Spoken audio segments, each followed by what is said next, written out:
শুভ আকাশকে বলে এই মুহূর্তে আপনি এ বাড়ির থেকে বেরিয়ে যান। আকাশ চলে গেলে শুভ আদ্রিতকে বলে আমাদের এক্ষুনি স্টোরে যেতে হবে। তখন সবাই মিলে স্টোরে চলে গেলে ঠাম্মি কাঁদতে কাঁদতে বলে এ তুমি কি করলে ঠাকুর। ডোনা তখন কান্নার অভিনয় করে আর মনে মনে বলে এবার বোঝো ঠাম্মি। এরপর দেখানো হয় সবাই স্টোরে গিয়ে দেখে আকাশের অর্ডারে গার্ডরা তালা লাগিয়েছে। তখন আদ্রিত ঋষি পুলক স্টোরে ঢুকতে নিলে গার্ডরা বাধা দেয়। উভয় পক্ষের মধ্যে তখন ধস্তাধস্তি শুরু হয় আর এতে পুলক নিচে পড়ে যায়। আদ্রিত তখন গার্ডকে গিয়ে বলে আমার বাবাকে মারলে কিছুতেই ছাড়বো না। গার্ড তখন আদ্রিতকে বলে এই বিজনেস আর স্টোর এখন কোনোটাই আপনাদের নেই। এরপর দেখানো হয় বাড়িতে এসে সবাই কান্নাকাটি করছে। এমন সময় ডোনা বলে এখন আর কান্নাকাটি করে কি লাভ। আকাশ সেনকে চ্যালেঞ্জ করার আগেই দাদাভাই আর শুভদীর একটু ভেবে দেখা উচিত ছিল। আকাশদা তো মোহনার টাইম থেকেই থ্রেট করে গেছে এই বাড়ি ধ্বংস করে দেবে, এখন তাই করছে। ঋদ্ধি বলে তাহলে আমরা কি করতাম, মোহনাকে এ বাড়িতে রেখে দিতাম।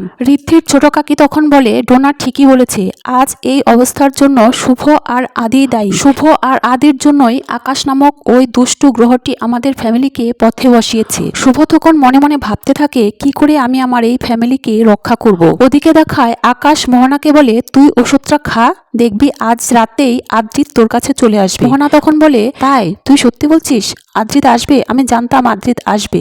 এই বলে ওষুধটা খেয়ে আর আদ্রিতের ফটো ফ্রেম বুকে জড়িয়ে ধরে বলে তুমি আসবে, তাই আমি আজ খুব সুন্দর করে সাজবো। এরপর ওখান থেকে চলে যায়। আকাশের মা তখন আকাশকে বলে আমি তোর চোখ মুখ দেখে বুঝতে পারছি তুই বড়সড় কোনো ঝামেলা পাকাচ্ছিস। আকাশ বলে না মা, আমি কোনো ঝামেলা পাকাচ্ছি না, তবে দেখবে আজ রাতের মধ্যেই গোটা রায় পরিবার মোহনার পায়ে এসে পড়বে। ওদিকে ঋদ্ধি আদ্রিতকে ফোন করে বলে আকাশ আমাদের সমস্ত শেয়ার হোল্ডারদের আমাদের কোম্পানির ভরাডুবির কথা বুঝিয়েছে, তাই তারা আমাদের সাথে দেখা পর্যন্ত করতে চাইছে না। তখন আদ্রিত বলে তাহলে কি শেষ পর্যন্ত আমাদের বাড়িটা বিক্রি করে দিতে হবে? শুভ তখন বলে এত সহজে হাল ছাড়লে হবে না।